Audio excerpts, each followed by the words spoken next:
अस्सलाम वालेकुम students, how are you, कैसे हैं आप। तो बच्चों, आज का हमारा टॉपिक जो है वो जुड़ा हुआ है हमारे पिछले लेक्चर के साथ, पिछली वीडियो के साथ। हम पढ़ रहे थे preparation of alkanes from carboxylic acids. तो हमने कहा था कि डी कार्बोक्सिलेशन के ज़रिए से हम कार्बोक्सिलिक एसिड्स से अल्केन प्रिपेयर करेंगे। तो उसमें हमने दो मेथड्स आपको बताए थे। तो एक मेथड था D carboxylation using soda lime, उसको हमने डिस्कस किया। और अब हम सेकंड मेथड डिस्कस कर रहे हैं डीकार्बोक्सिलेशन का, जिसका नाम है कोल्ब्स इलेक्ट्रोलिसिस प्रोसेस। ठीक है, कोल्ब्स इलेक्ट्रोलिसिस प्रोसेस के ज़रिए भी डीकार्बोक्सिलेशन का ही कॉन्सेप्ट इस्तेमाल करते हुए आप अल्केन्स को प्रिपेयर करेंगे वही रिमूवल ऑफ कार्बन डाइऑक्साइड होगा। ठीक है, तो नाम आपको पता है, ये भी एक नेम्ड रिएक्शन है कोल्ब्स इलेक्ट्रोलिसिस के नाम से। असल में आपके पास ये एक साइंटिस्ट था जिसका नाम था हरमन कोल। इस साइंटिस्ट के नाम के ऊपर ये रिएक्शन है, काफ़ी फेमस है।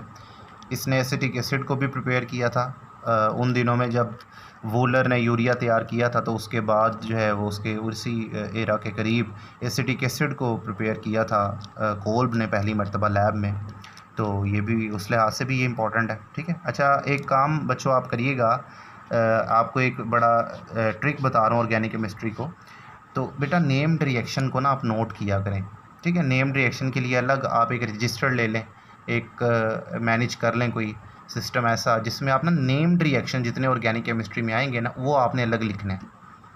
तो क्योंकि नेम्ड रिएक्शंस पे बहुत क्वेश्चंस आते हैं, तो जब वो अलग से प्रिपेयर होंगे ना तो यूँ समझ लें आपका ठीक ठाक किस्म का फ़ायदा होने वाला है। बहुत सारे क्वेश्चंस जो हैं वो आप पहले ही अलग से प्रिपेयर करके रखे हुए होंगे, तो यूँ समझ लें वो तो आपके लिए फिर एक हलवा ही होगा पेपर में, जितने नेम्ड रिएक्शन। और बहुत सारे नेम्ड रिएक्शन पेपर में आते हैं। ठीक है, तो पीछे भी आपको एक मैंने पढ़ाया था सेबाटायर सबाचियर सैंडर्स रिएक्शन भी, जिसको पढ़ते हैं सेबाटायर सैंडर्स रिएक्शन भी कह देते हैं हाइड्रोजनेशन के नाम से। ठीक है, तो वो आपसे पूछ सकता है, उसको नोट करें। फिर कोल्ब्स इलेक्ट्रोलिसिस प्रोसेस, ये भी एक नेम्ड रिएक्शन है, इसको लेके चलें। तो साइंटिस्ट के नेम पे जो रिएक्शन है ना, दे आर इंपॉर्टेंट, उन पे फोकस अक्सर ज़्यादा होता है पेपर में। ठीक है, चलें तो बेटा स्टार्ट करते हैं। Kolb's electrolysis process using decarboxylation concept to prepare alkane. ठीक है, तो देखिए जी, नाम में पहली चीज़ बच्चे जो लिखी हुई है वो है टर्म इलेक्ट्रोलिसिस। ठीक है, तो बताएं ज़रा इलेक्ट्रोलिसिस जो है, व्हाट इज़ इलेक्ट्रोलिसिस। इलेक्ट्रोलिसिस एक प्रोसेस है जिसको आप पढ़ चुके हैं फर्स्ट ईयर में डिटेल से। हम मेंशन करते हैं इलेक्ट्रोलिसिस एक कह रहे हैं एक प्रोसेस है, फिनोमिना है जो होता है इलेक्ट्रोकेमिकल सेल में। सबसे पहली बात यही करनी चाहिए ना, ताकि यादें ताज़ा हो जाएं सारी फर्स्ट ईयर में जितनी सीखी हैं आपने। इलेक्ट्रोकेमिकल सेल के अंदर होने वाला जो फिनोमिना था उसको हमने इलेक्ट्रोलिसिस का नाम दिया था। ठीक है, अब इलेक्ट्रोकेमिकल सेल क्या था, यहाँ साइड पे मैं थोड़ा सा जल्दी से आपको याद करवा देता हूँ। आपको याद होगा हमारे पास एक इस तरह वेसल हुआ करता था। ठीक है, ये वेसल होता था, इसमें हम एक सॉल्यूशन इस्तेमाल करते थे, तो जिसमें दो इलेक्ट्रोड्स मौजूद होते थे। ये जो सॉल्यूशन था ये इलेक्ट्रोलाइट कहलाता था ना, मेंशन कर दें साथ ही। और ये हमारे पास दो इलेक्ट्रोड होते थे, एक को आप बोलते थे वो एनोड है, पॉजिटिव होता था ना आमतौर पे, वो एक जो था कैथोड था, नेगेटिव आमतौर पे होता था। वो गैल्वानिक सेल में सिचुएशन बदल जाती है, हमें पता है। फ़िलहाल मैं सिर्फ सिंपल टर्म्स में ये चीज़ें आपको बता रहा हूँ। फिर आप क्या करते हैं, इसको आप बैटरी से एक जोड़ देते थे ना, क्योंकि ये इलेक्ट्रोलिटिक सेल की बात हो रही है, तो ये जोड़ देते थे आप इस तरह। तो ये सारी असम्बली होती थी। हमें पता नहीं यहाँ पे अब दो तरह के आइन्स होते थे, याद होगा आपको। नेगेटिव आइन होते थे इलेक्ट्रोलाइट के, और पॉजिटिव आइन होते थे। जो पॉजिटिव आइन है वो किस तरफ जाते थे, नेगेटिव इलेक्ट्रोड यानी कैथोड की तरफ। और जो नेगेटिव आइन होते थे वो किस तरफ आते थे, वो एनोड की तरफ आते थे। एनोड पे क्या होता था, ऑक्सीडेशन हुआ करती थी एनोड पर। ठीक है, और रिडक्शन हुआ करती थी किस पे, कैथोड पे। यही पहचान थी एनोड और कैथोड की। ये सारी पुरानी बातें फर्स्ट ईयर की जो मैं आपको सिर्फ रिकॉल करवा रहा हूँ। तो यही कॉन्सेप्ट इलेक्ट्रोलिसिस का प्रोसेस, वही हम यहाँ पर इस्तेमाल करने जा रहे हैं। ठीक है, तो फर्स्ट ऑफ़ ऑल पहली चीज़ जो मैं मेंशन करना चाहूँगा वही अपने प्रोसेस को याद रखने के लिए कि बेटा हमारे पास यहाँ पर इलेक्ट्रोलाइट, ये जो हमने सॉल्यूशन होता था जिसके अंदर इलेक्ट्रोड डिप हुए होते थे, ये हमारे पास इलेक्ट्रोलाइट क्या होगा यहाँ पे, तो यहीं से ही हमारी बेस बन जाएगी। तो इलेक्ट्रोलाइट यहाँ पर क्या होगा, इलेक्ट्रोलाइट होगा बेटा हमारा सबस्ट्रेट कार्बोक्सिलिक एसिड जिससे हम प्रिपेयर कर रहे हैं। तो इलेक्ट्रोलाइट के तौर पे हम लिखेंगे concentrated aqueous solution, aqueous solution समझते हैं ना, पानी वाला, पानी में बना हुआ solution, concentrated aqueous solution of salt of carboxylic acid. ठीक है, वही कार्बोक्सिलिक एसिड लेना है आपने उसके साल्ट की शक्ल में, जो मैंने आपको पिछली वीडियो में सिखा दिया था सारा कैसे बनता है क्या होता है। तो साल्ट ऑफ कार्बोक्सिलिक एसिड का एक गाढ़ा पानी में बना हुआ सोल्यूशन होगा जिसको हम यहाँ पर इलेक्ट्रोलाइट के तौर पर इस्तेमाल करेंगे।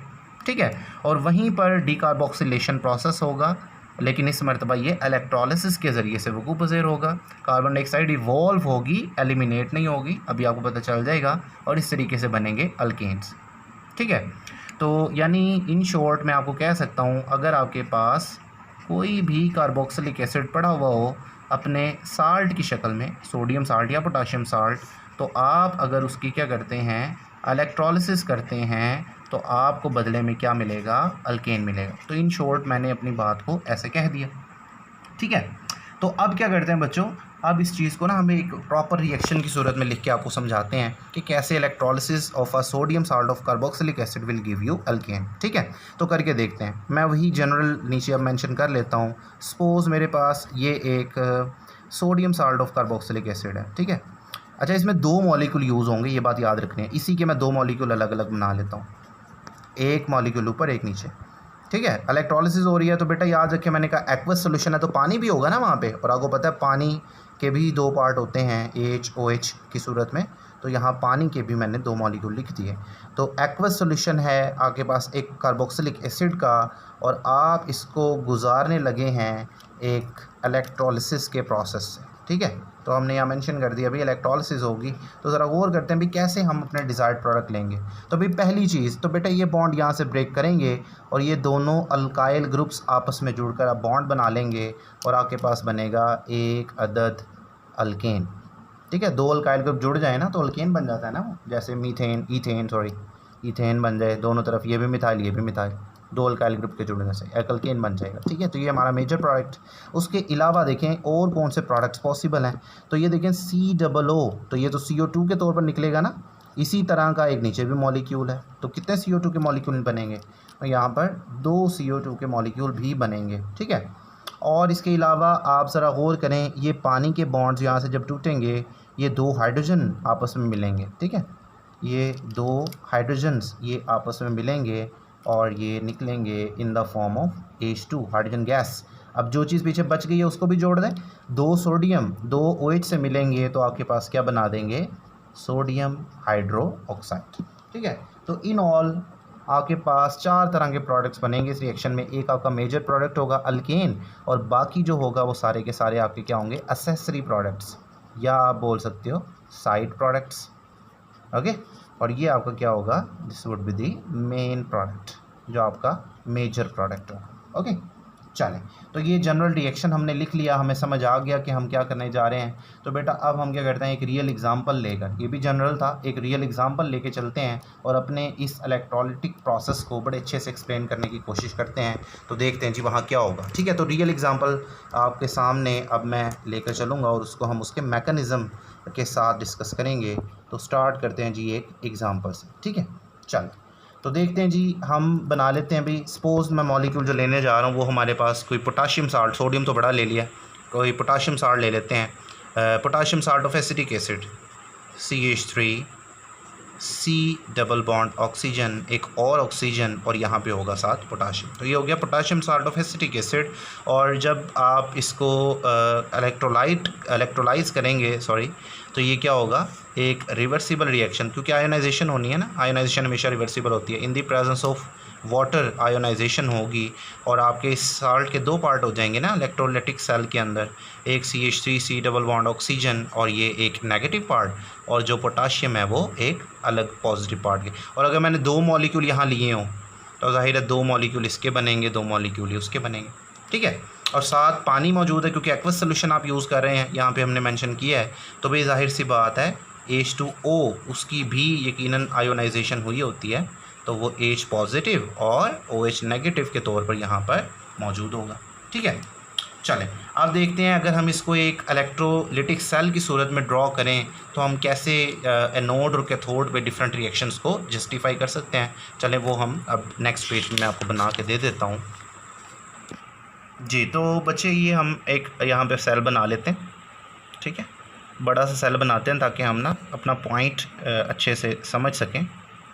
तो समझें कि ये आपके पास उसी तरह का एक इलेक्ट्रोलाइटिक सेल है, ठीक है, और इसमें आपके पास एक इलेक्ट्रोलाइट भी मौजूद है और इसमें हमारे पास उसी तरह 2 इलेक्ट्रोड्स मौजूद हैं, ठीक है। अपनी मर्ज़ी से हम बोल देते हैं कि ये एनोड है, ठीक है, ये पॉजिटिव इलेक्ट्रोड है, ये नेगेटिव। यहाँ ऑक्सीडेशन होगी, यहाँ रिडक्शन। अब देखें अभी जो एग्जांपल हमने ली है, हमने लिया है potassium salt of acetic acid. तो उस रेफरेंस से हमारे पास कितनी तरह के आयन होंगे, इसी सोल्यूशन में वो आयोनाइज हुआ है। तो एक हमारे पास होगा CH3COO नेगेटिव आयन और इसके साथ पोटाशियम आयन, यही दो आयन्स हैं ना उसके, और साथ हमने कहा पानी भी आयोनाइज हो गया। तो एक अदद H पॉजिटिव और एक अदद OH नेगेटिव आयन। तो ये 4 तरह के आयन आपके इस सोल्यूशन में मौजूद होंगे, ठीक है।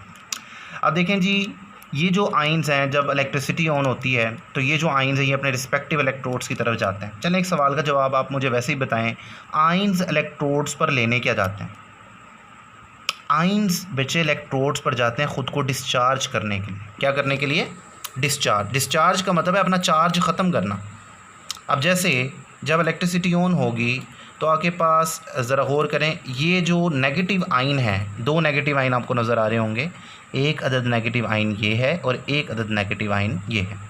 तो बेटा ये जो आयन है ये किस तरफ मूव करेगा? ये मूव करेगा पॉजिटिव इलेक्ट्रोड एनोड की तरफ, और ये भी किसकी तरफ आएगा? ये भी आएगा एनोड की तरफ, ठीक है। ये दोनों आयन क्या करना चाह रहे हैं? ये अपना नेगेटिव चार्ज ख़त्म करना चाह रहे हैं, डिस्चार्ज होना चाह रहे हैं। और ये डिस्चार्ज कैसे होंगे? जब ये इलेक्ट्रॉन खारिज करेंगे, क्योंकि इन पर नेगेटिव चार्ज का मतलब है इनमें एक्स्ट्रा इलेक्ट्रॉन है। जब वो एक्स्ट्रा इलेक्ट्रॉन खारिज करेंगे एनोड पे तो यहाँ पर इनके चार्ज ख़त्म हो जाएंगे। और आपको पता है इलेक्ट्रॉन का खारिज होना ये ऑक्सीडेशन होती है, और एनोड पे हमेशा ऑक्सीडेशन ही होती है, ओके। और ये जो नेगेटिव आयन आपको पॉजिटिव आयन सॉरी आपको नज़र आ रहे हैं, एक अदद ये पोटाशियम आयन, ये कहाँ जाएगा? नेगेटिव इलेक्ट्रोड की तरफ। ये जो हाइड्रोजन आयन है ये भी पॉजिटिव आयन कहाँ जाएगा? नेगेटिव इलेक्ट्रोड की तरफ, ठीक है। तो इस तरीके से आयन्स अपने रिस्पेक्टिव इलेक्ट्रोड्स की तरफ जाएंगे। लेकिन ज़रा गौर करें, एक मुकाबला से शुरू हो गया, ठीक है। अब पॉजिटिव इलेक्ट्रोड की तरफ आने के लिए भी 2 आयन्स हैं, एसीटेट आयन और दूसरा नेगेटिव आयन है हाइड्रोक्सल आयन। इसी तरह पॉजिटिव नेगेटिव इलेक्ट्रोड की तरफ जाने के लिए भी 2 पॉजिटिव आयन, एक पोटाशियम आयन और दूसरा हाइड्रोजन आयन। तो बेटा फैसला कैसे होगा? यकीन दोनों आयन्स नहीं जा पाएंगे, दोनों में से कोई एक आयन जा पाएगा। तो बारी बारी देखते हैं मैकेनिज़्म के अंदर क्या होगा, ठीक है। तो मैकेनिज़्म बेटा हम 2 पार्ट्स के ज़रिए करेंगे। एक हम देखेंगे एट एनोड और दूसरा हम देखेंगे एट कैथोड। तो पहले हम देखते हैं भाई एनोड पे क्या कहानी है, ठीक है। तो पहले देखते हैं एट एनोड, जहाँ पर ऑक्सीडेशन होनी है। तो एनोड पर जाने के लिए 2 तरह के आयन्स आपके पास मौजूद हैं, एक अदद एसीटेट आयन और दूसरा हाइड्रोक्सल आयन। भाई रेस लग गई। अब रेस कौन जीतेगा? जिसका ख़ुद को डिस्चार्ज करने का पोटेंशियल ज़्यादा होगा, जिसका अपना इलेक्ट्रॉन खारिज करने का पोटेंशियल ज़्यादा होगा। इलेक्ट्रॉन खारिज करना मतलब ऑक्सीडेशन, यानी जिसका अपनी ऑक्सीडेशन करवाने का पोटेंशियल ज़्यादा होगा, जिसका ऑक्सीडेशन पोटेंशियल इन शॉर्ट ज़्यादा होगा, वो पॉजिटिव इलेक्ट्रोड तक पहुंच जाएगा, दूसरा नहीं पहुंच पाएगा। और बेटा एसीटेट और हाइड्रोक्सल आयन में से एसीटेट आयन ये रेस जीत जाता है, क्योंकि उसका ऑक्सीडेशन पोटेंशियल हाइड्रोक्सल आयन की निस्बत ज़्यादा है। तो देखें जी एनोड पे फिर पहुंचेगा कौन? Acetate ion. तो ये जो एसीटेट आयन है इसको आप खोल के भी मेंशन कर सकते हैं, ठीक है। चलें अगले रिएक्शन में इसको खोल के मेंशन करूँ। तो ये जाएगा, कामयाब हो जाएगा कहाँ पहुँचने में? एनोड पे।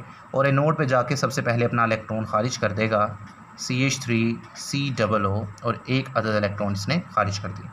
अच्छा यहाँ पर अब ज़रा ना कहानी को समझने की कोशिश करिएगा। भाई ये जो ऑक्सीजन है ना ये वाला, इसको मैं ना नीचे चलें, मैं इस स्ट्रक्चर को दोबारा नीचे ड्रॉ कर रहा हूँ ताकि मैं अपनी बात प्रॉपर हम समझ सकें। खोल के mention CH3 double bond oxygen O negative, यही है ना। अब ये जो O नेगेटिव ऑक्सीजन है ना बच्चों, इसमें देखें ये नेगेटिव चार्ज का मतलब है एक एक्स्ट्रा इलेक्ट्रॉन। कितने एक्स्ट्रा इलेक्ट्रॉन? एक। ज़रा गौर करें यहाँ पे हमारे पास जो मॉलिक्यूल था पूरा वो ये था ना, CH3 double bond oxygen O negative and K positive. अब देखें ये जो ऑक्सीजन है इसके ऊपर 2 इलेक्ट्रॉन है, यूँ समझ लें। एक इलेक्ट्रॉन समझ लें कि पोटाशियम का है और एक इलेक्ट्रॉन इसका अपना था, लेकिन पोटाशियम ने का भी इलेक्ट्रॉन इस वक्त ऑक्सीजन के ही पास है ना, क्योंकि आयोनिक कनेक्शन है, पोटाशियम ने अपना इलेक्ट्रॉन दे दिया हुआ इसको। तो इसके पास एक अपना इलेक्ट्रॉन पड़ा हुआ है यहाँ पे और एक एक्स्ट्रा इलेक्ट्रॉन पोटाशियम का, यानी कि आप यूँ कह सकते हैं भाई ये जो नेगेटिव चार्ज है इसकी वजह क्या है, इसकी वजह 2 इलेक्ट्रॉन है, एक इलेक्ट्रॉन है सॉरी, एक अदद ये इलेक्ट्रॉन समझ लें ये इसका अपना है, और दूसरा जो इलेक्ट्रॉन है वो पोटाशियम वाला ये समझ लें ये रेड वाला। अब जो नेगेटिव चार्ज है वो किसकी वजह से है, वो इस रेड वाले की वजह से है, ठीक है। तो अगर इसको अपना नेगेटिव चार्ज ख़त्म करना है तो इसको ये रेड वाला इलेक्ट्रॉन खारिज करना पड़ेगा ना, और जब ये रेड वाला इलेक्ट्रॉन खारिज हो जाएगा तो मुझे ये बताएं इसके ऊपर फिर कितने इलेक्ट्रॉन रह जाएंगे, एक, और वो इसका अपना है। तो यानी आप फिर इस स्ट्रक्चर को कैसे ड्रॉ करेंगे, खोल के यहाँ से बना लेते हैं CH3, इसी को खोल के ड्रॉ कर रहा हूँ, यहाँ एक इलेक्ट्रॉन था उसको ड्रॉ करते हैं CH3, C double bond oxygen, और ये ऑक्सीजन ये वाला। अब इसके ऊपर एक अदद जो रेड इलेक्ट्रॉन था वो इसने निकाल दिया, और ये जो ग्रीन वाला था ना ये वाला, ये इसके ऊपर अभी भी पड़ा हुआ है, और ये जो इलेक्ट्रॉन इसने एक अदद निकाला वो हमने ऊपर मेंशन कर दिया।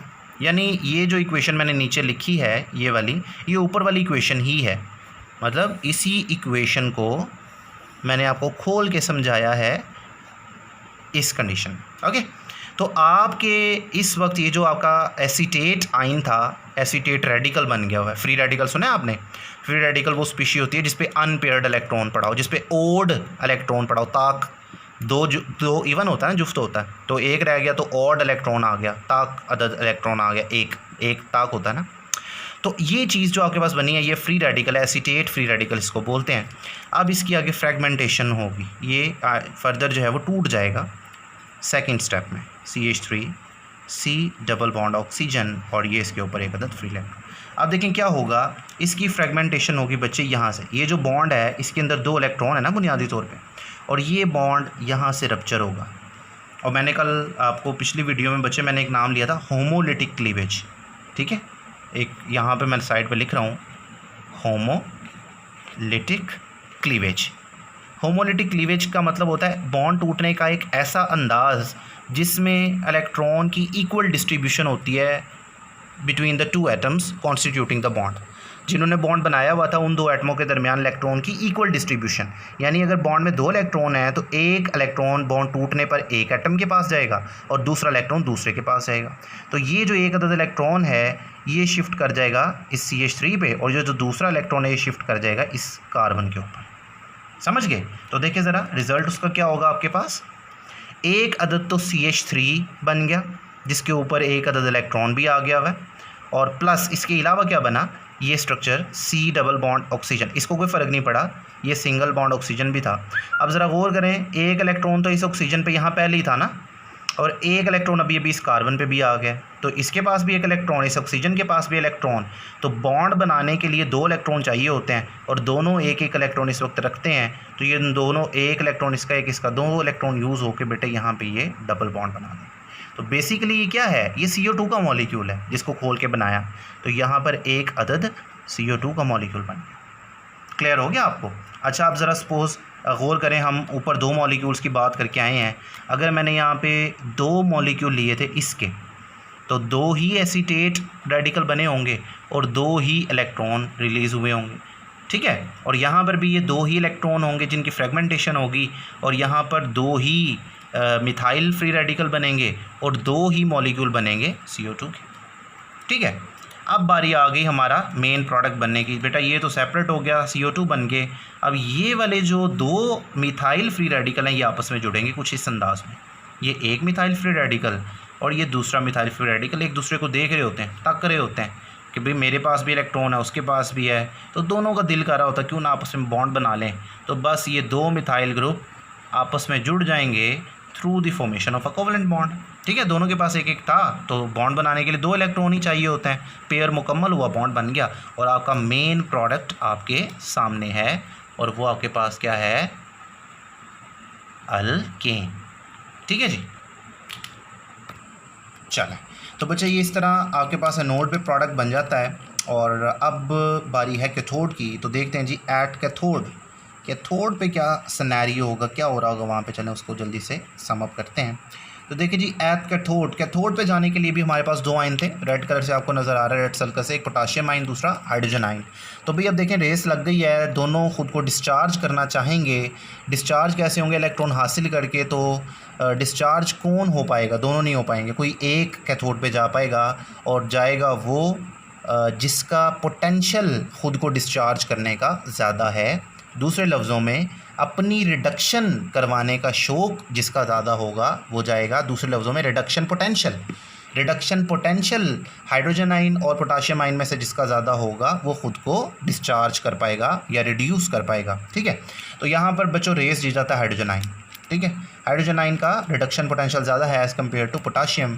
तो हाइड्रोजन आयन यहाँ पर पहुँचेंगे और जो इलेक्ट्रॉन यहाँ एनोड पर खारिज हुए तो वो ट्रैवल करके पहुँचेंगे ना यहाँ, तो वो जो इलेक्ट्रॉन है वो यहाँ। अच्छा देखिए 2 इलेक्ट्रॉन थे ना यहाँ पर, अगर 2 हाइड्रोजन आयन जाते हैं तो वो 2 इलेक्ट्रॉन एक्सेप्ट करेंगे और एज हाइड्रोजन गैस वो यहाँ पे हाइड्रोजन गैस इवॉल्व होगी।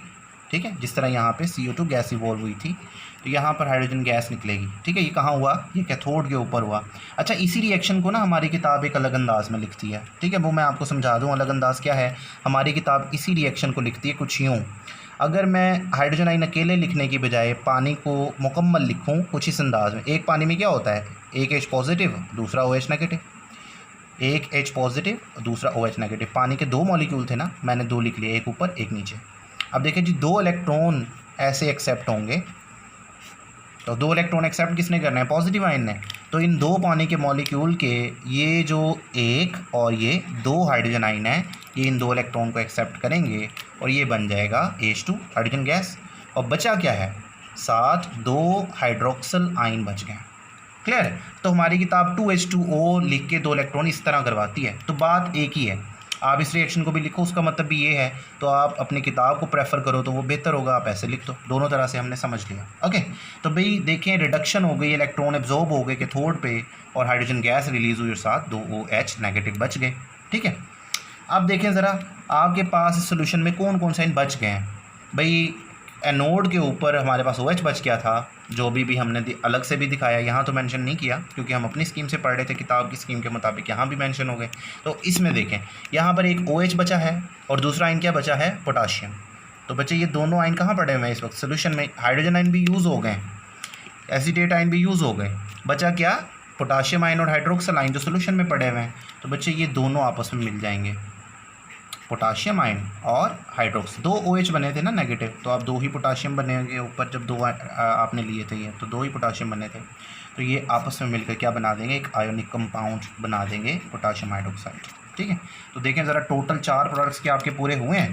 भाई एक प्रोडक्ट आपका था CO2, दूसरा प्रोडक्ट अल्केन, तीसरा प्रोडक्ट हाइड्रोजन गैस, चौथा प्रोडक्ट पोटाशियम हाइड्रोक्साइड, और यही 4 प्रोडक्ट मैंने आपको मेन रिएक्शन में दिखाए थे। ठीक है, तो इस तरह कोल्ब इलेक्ट्रोलाइटिक प्रोसेस के ज़रिए से बेटे आपने क्या बना लिया? अल्केन बना लिए। CO2 इवॉल्व होती हुई नज़र आई, यानी डीकार्बोक्सिलेशन वाज़िया तौर पर नज़र आई। ठीक है, अब बच्चे मौका आ गया है, वक्त आ गया कि आपको मैं इस रिएक्शन की लिमिटेशंस का तज़किरा करूँ। वहाँ पर भी बड़ी इंपॉर्टेंट बातें हैं। चलें जल्दी से हम लिमिटेशंस लिखते हैं कि भाई हमारे पास इस प्रोसेस की लिमिटेशंस क्या हैं। ठीक है, लिमिटेशंस तो 2-3 लिमिटेशंस मैं आपको लिखवाऊंगा। तो पहली लिमिटेशन जो हम लिखने जा रहे हैं वो हमारे पास है नंबर 1 साइड प्रोडक्ट्स के बारे में। भाई देखें Kolb's electrolytic process is actually not regarded as a good method to prepare alkane. What is the reason for that? बेटा एक अच्छा मेथड वो होता है किसी भी प्रोडक्ट को प्रिपेयर करने का जिसमें सोल प्रोडक्ट, अकेला प्रोडक्ट, मेन प्रोडक्ट वही बने जो आप बनवाना चाह रहे हो। लेकिन ज़रा गौर करें कोल्ब्स इलेक्ट्रोलाइटिक प्रोसेस में आपके मेन प्रोडक्ट के अलावा 1, 2, 3 साइड प्रोडक्ट बन रहे हैं, तो आपको अपने मेन प्रोडक्ट को इनसे सेपरेट करना पड़ेगा ना। चलें अगर हाइड्रोजन और कार्बन डाइऑक्साइड गैस खुद भी निकल जाएं तो पोटाशियम हाइड्रोक्साइड तो अवेलेबल है, आपका अल्केन उसके अंदर मिक्सअप है। याद रखें केमिस्ट्री में किसी कंपाउंड को बना लेना बड़ी बात नहीं होती, लैब में आप भी बना सकते हैं। मैं आपको अगर इंस्ट्रक्ट कर दूं बेटा इसको इससे मिला दे इस तरीके से, तो ये आप बना लेंगे।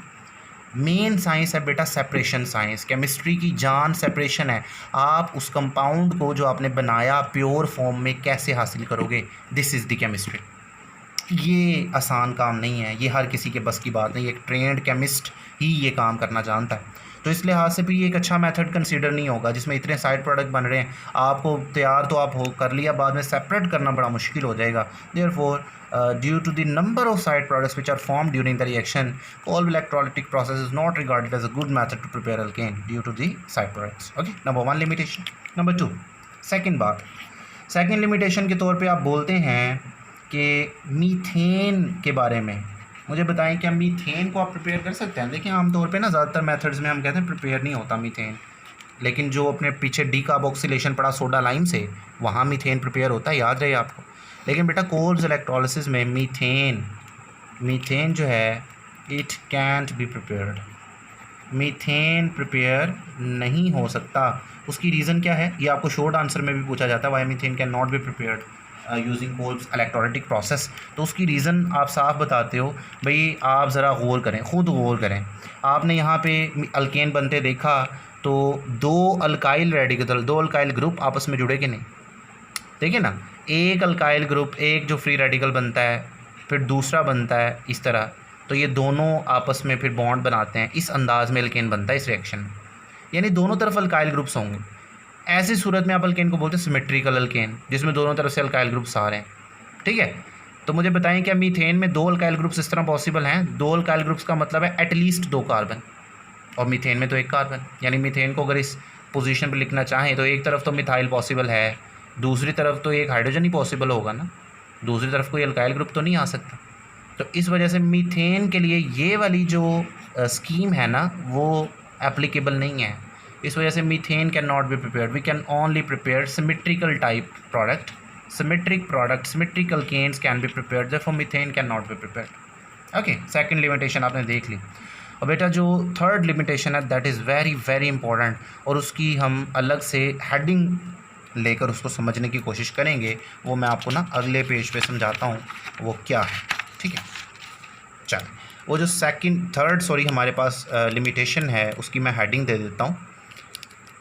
इन case of third limitation, in case of mixture of carboxylic acids, अगर आपके पास कार्बोक्सिलिक एसिड्स का एक मिक्सचर हो, मिक्सचर से मुराद है दो अलग अलग, आपने गौर नहीं किया कि ड्यूरिंग इलेक्ट्रोलाइटिक प्रोसेस दो मॉलिक्यूल आपस में जो है वो मिल रहे हैं। देखिए ना, यहाँ पर अभी भी आपने क्या देखा है कि दो मॉलिक्यूल होते हैं जो आपस में मिलते हैं। ठीक है, लेकिन अगर आप क्या करें, ये दो मॉलिक्यूल यहाँ पर तो हमने कहा एक जैसे थे ना, लेकिन अगर हम दो अलग अलग कार्बोक्सिलिक एसिड ले लें तो तब हमारे पास क्या सीन। सपोज मैंने इलेक्ट्रोलाइट के तौर पर जो मिक्सचर लिया वो मेरे पास था एक CH3COO negative potassium salt of acetic acid, दो कार्बन वाला एसिड, और एक मैंने ले लिया सपोज, एक मैंने लिया 3 कार्बन वाला पोटाशियम साल्ट। ये मैं अगर एक मिक्सचर इन दोनों का इस्तेमाल कर लूँ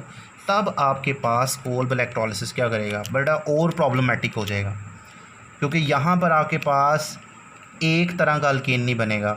वो जो 3 एक्सेसरी प्रोडक्ट्स थे उनके अलावा भी देखें क्या होने जा रहा है, 3 अल्केन बनेंगे यहाँ पे, 3 अल्केन। कैसे? एक तरह का तो अल्केन तब बनेगा जब दोनों आर मिथाइल ग्रुप आएँ, मतलब दोनों मॉलिक्यूल इसी के आपस में, एक इसका दूसरा भी इसका, तो दोनों तरफ से मिथाइल ग्रुप सामने आएंगे ना, तो प्रोडक्ट के तौर पे आपके पास क्या बनेगा, CH3।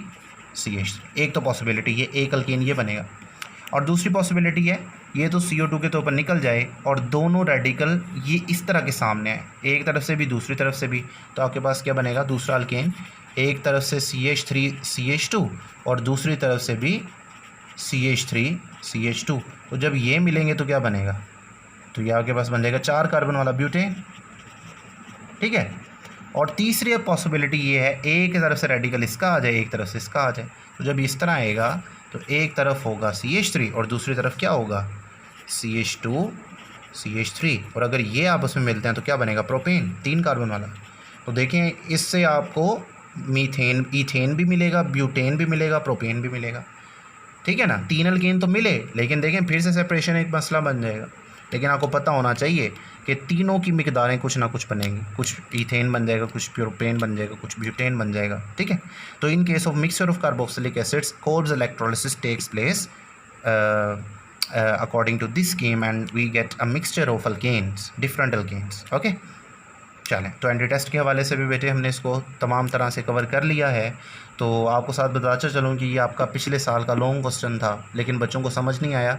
सवाल उसने आपसे पूछा था how can you prepare alkanes from carboxylic acids. अब बहुत सारे बच्चे सिर्फ इसको कोल्स इलेक्ट्रोलिसिस को लिखा है, उन्होंने जो सोडा लाइम के ज़रिए से हमने कार्बोक्सिलिक एसिड को यूज़ किया उसको नहीं लिखा, तो इसलिए किताब पे अलग से हेडिंग दे देनी है, बल्कि क्वेश्चन लिख लेना है how can you prepare alkane from carboxylic acids. ठीक है, या इस तरह भी क्वेश्चन आ सकता है how can you prepare alkanes using decarboxylation. ठीक है, तब भी इन्हीं दो मेथड्स को आप लिखेंगे तो आपको एग्ज़ाम में पूरे नंबर मिलेंगे। ठीक है बच्चे, चलें, this is all about decarboxylation of carboxylic acid to prepare alkanes. अभी के लिए बच्चों अल्लाह हाफ़िज़।